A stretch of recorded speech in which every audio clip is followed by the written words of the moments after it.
खरीक थाना क्षेत्र में तेललगी गांव के समीप शराब लेती एक 4 पहिया वाहन दुर्घटनाग्रस्त हो गई है। जानकारी के अनुसार पुलिस की गश्ती गाड़ी को देखकर शराब लेती 4 पहिया वाहन का चालक गाड़ी लेकर भाग रहा था। वही भागने के क्रम में ही चालक का संतुलन बिगड़ गया। इसके पश्चात शराब लेती गाड़ी अनियंत्रित होकर सड़क किनारे गड्ढे में पलट गई। इस दौरान सड़क पर विदेशी शराब की बोतलें इस कदर बिखर गई कि वो बिखरी हुई शराब की बोतल शराबबंदी के नाम पर सुशासन सरकार को मुंह चढ़ा रहा हो। इस दौरान पुलिस की पहुंचते ही चालक मौके से भागने में सफल रहा, लेकिन बिहपुर थाना अध्यक्ष नर्मदेश्वर चौहान ने अपने दल बल के साथ मौके पर पहुंचकर बिखरी हुई शराब की बोतल और उक्त गाड़ी को जब्त कर लिया है।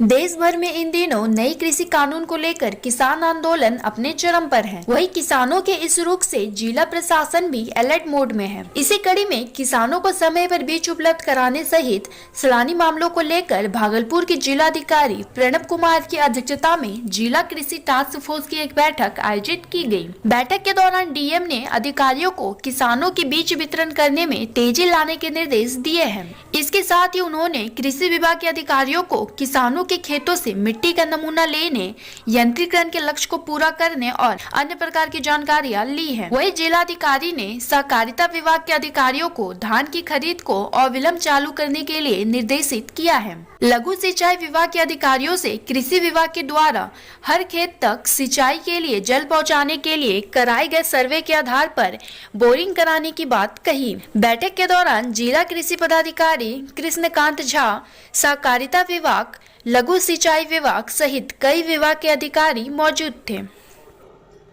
जिला पदाधिकारी महोदय की अध्यक्षता में कृषि टास्क फोर्स की बैठक हुई है, जिसमें कृषि विभाग को निर्देश मिला है कि जो बीज वितरण का काम अभी प्रायोरिटी पर है, इसको आप तुरंत गति से बीज का वितरण सुनिश्चित करें। कोई अगर शिथिलता बरतता है तो उस पर कार्रवाई भी करें, और कोई अगर टेक्निकल सामने बताया कि ओटीपी की समस्या आ रही है तो उन्होंने कहा कि विभाग के पदाधिकारी से संपर्क स्थापित करिए और उसका निदान ढूंढिए। किसानों को कोई असुविधा नहीं होनी चाहिए, क्योंकि जब बुआई कर लेगा तो बीज का वितरण तो होगा नहीं। उसके बाद मिट्टी नमूना के लेने के संबंध में बताया गया कि मिट्टी नमूना भी अभी ले लें, अन्यथा जब खेत में बुआई का कार्यक्रम हो जाएगा तब तो नमूना नहीं ले सकते हैं आप, इसलिए हर हाल में उसका ले जाए। यांत्रिकरण में जो लक्ष्य है जिस यंत्र पर, उसका अधिक से अधिक आवेदन कराया जाए, कृषकों को यंत्र दिया जाए।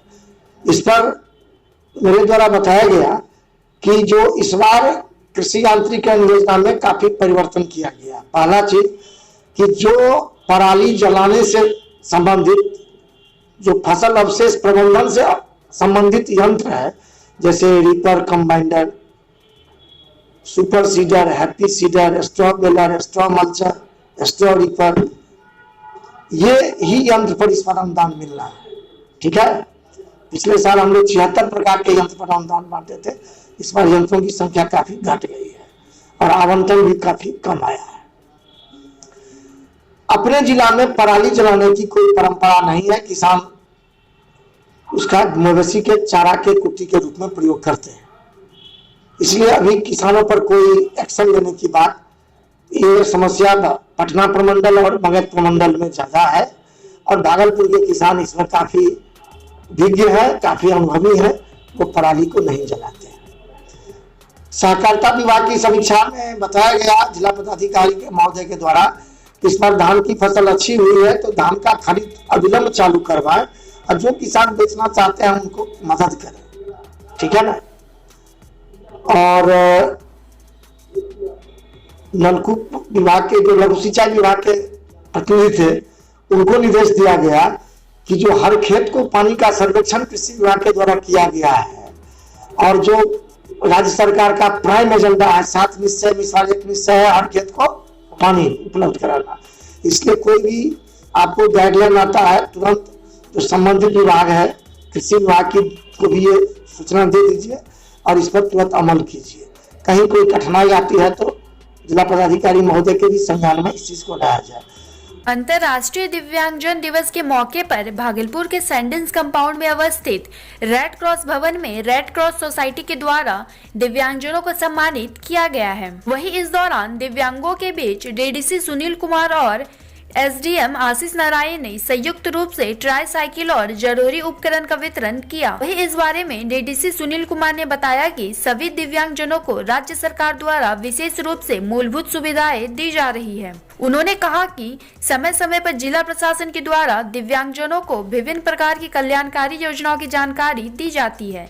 डीडीसी की माने तो जिले में दिव्यांगजनों का सर्वे कराकर सुविधाओं को और ज्यादा बढ़ाने का प्रयास किया जाएगा।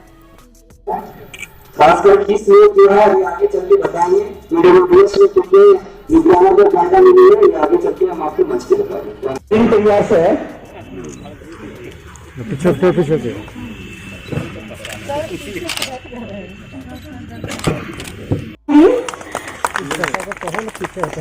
मैम ने भी अभी जो हमारा मतदान कार्यक्रम था उसमें बढ़ चढ़ कर हिस्सा लिया, दिव्यांगजनों को प्रोत्साहित किया, उन्हें मतदान है और जिला स्तर दिव्यांग कमेटी की भी मेंबर है।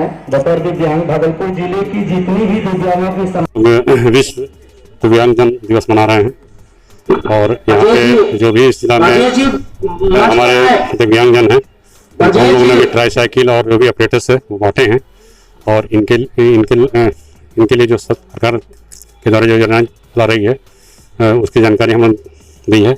और भी इतने सारे कार्यक्रम जिला में इन लोगों के द्वारा चलाया जा रहा है उसके बारे में भी जानकारी दी गई है। जितने भी लोग हैं दिव्यांग, एक तो हमने बताया था कि यही एक विकलांगता पेंशन है, तो उसके लिए कोई उम्र की सीमा नहीं है। अगर एक दिन का बच्चा वो भी अगर विकलांग है तो उसको भी इसका लाभ मिलेगा। और अन्य माध्यम से जो भी मतलब सरकार की योजनाएं हैं उसका हम लोग प्रचार प्रसार कर रहे हैं कि इसमें जो भी इस कैटेगरी में आते हैं उनको इसका अधिक से अधिक लाभ मिले।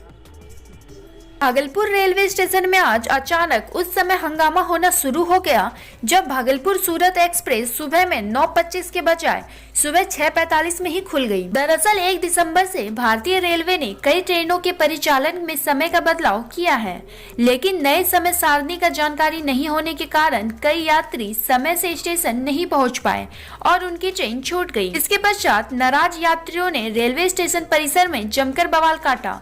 रेल यात्रियों ने रेलवे प्रशासन के खिलाफ जमकर नारेबाजी भी की।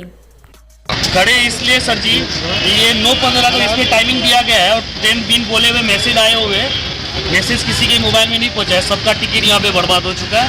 हमको यही कि रिफंड होना चाहिए टिकट हमारा। तो यहाँ चार्ज आपने रिफंड के लिए गया था? रिफंड के लिए गए, बोलते हमसे कुछ नहीं होगा, आप ऊपर अधिकारी से बात कीजिए।